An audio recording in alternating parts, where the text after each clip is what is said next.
एक बार एक वैज्ञानिक ने एक टिड्डे को पकड़ा और उसे अपनी आवाज पर छलांग लगाना सिखाया। वैज्ञानिक टिड्डी से कहता कूदो। टिड्डी उसकी आवाज सुनते ही जोर से छलांग लगा देता।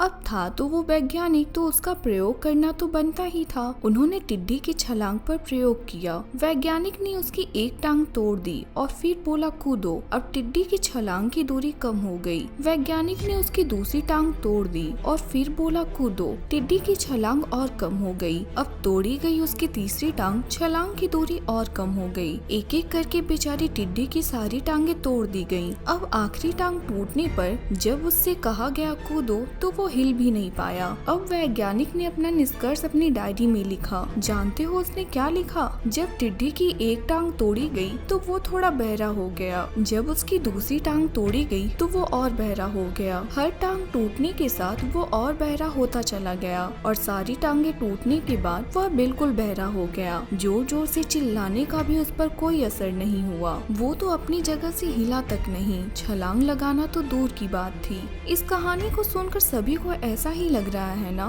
कि क्या वैज्ञानिक मूर्ख था? इतनी सीधी सी बात उसे समझ नहीं आई। या कुछ लोग ये भी सोच रहे होंगे कि ये तो किसी बच्चे को भी पता है कि टिड्डी की छलांग उसकी टांग टूटने की वजह से कम होती जा रही थी, ना कि वो बहरा हो गया था। दोस्तों, हम सभी जीवन में कई बार ऐसे ही मूर्ख बन जाते हैं। कई बार जीवन में दो घटनाएं एक साथ ऐसी घटती हैं कि उनका एक दूसरे से कोई संबंध होता ही नहीं, फिर भी ऐसा लगता है कि गहरा संबंध है। कभी कभी दिखता कुछ और है, हमें समझ कुछ और आता है और वास्तव में होता कुछ और है। इसलिए अगर पछताना नहीं है तो जीवन में जल्दबाजी में कोई निर्णय न लें। हमेशा समझ बूझ का इस्तेमाल करें, सावधानी बरतें, नतीजे सोच विचार कर ही निकालें।